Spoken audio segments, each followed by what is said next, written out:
Premier suspect dans le coup d'État manqué du 19 mai 2024, les États-Unis ont promis de collaborer pleinement dans les efforts d'enquête en République démocratique du Congo, destinés à faire la lumière sur la scabreuse affaire impliquant des citoyens américains. Les sources officielles avancent que Christian Malanga, Congolais naturalisé américain, qui a formé en 2017 un gouvernement en exil à Bruxelles, donnant ainsi naissance au nouveau Zaïre, est donc le chef du commando neutralisé définitivement par les forces de défense, ajoutant qu'une quarantaine de personnes impliquées ont été également arrêtées, dont Marcel Malanga, fils de Christian Malanga, ainsi que plusieurs Américains et un Congolais naturalisé britannique. Selon donc le compte-rendu détaillé de l'attaque du commando opéré par les forces de défense, les assaillants ont fait une incursion dans la résidence du Vital Kamerhe, vice-premier ministre congolais et candidat au poste de président de l'Assemblée nationale, où 3 personnes ont été tuées, à savoir 2 policiers et un assaillant. Paris veut allumer le calumet de la paix, afin de le fumer avec Bamako. Après des mois de tension. Un premier geste fort de la part de la France, la délivrance de visas aux ressortissants maliens pourrait donc reprendre prochainement. Une décision rapportée par certains journaux proches de l'Élysée. Pour certains, cette supputation pourrait être le signe avant-coureur d'autres mesures et de normalisation des relations entre les deux pays. Depuis août 2023, la délivrance de visas pour le Mali était alors suspendue par la France, qui avait classé le pays en zone rouge, formellement déconseillé. Bamako avait répliqué en prenant la même mesure en application du principe de réciprocité. Cette mesure avait donc eu un impact important sur les populations des deux pays, limitant les échanges et les déplacements. Cependant, la situation reste fragile et d'autres gestes seront nécessaires de la part des deux parties pour un retour à la normale.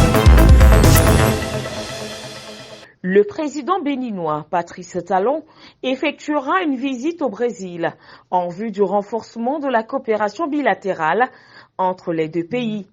Les médias locaux font donc tambouriner cette information telle l'acquisition d'un trophée.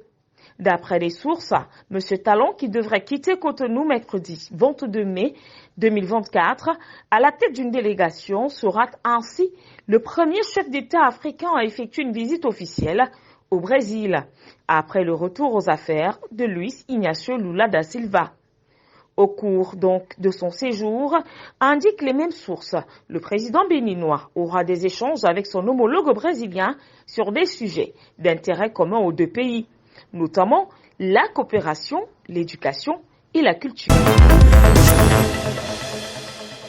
Le présumé tout-puissant d'Israël, Benjamin Netanyahou, stoppé dans sa course au sang et au massacre en Palestine. Le procureur général de la Cour pénale internationale a déclaré lundi 20 mai 2024 dans un communiqué qu'il demandait des mandats d'arrêt contre les dirigeants d'Israël et du Hamas, dont le premier ministre israélien Benjamin Netanyahou. Dans une vidéo, Karim Khan affirme que les crimes contre l'humanité visés par les enquêtes s'inscrivaient dans le prolongement d'une attaque généralisée et systématique dirigée contre la population civile palestinienne dans la poursuite de la politique d'une organisation.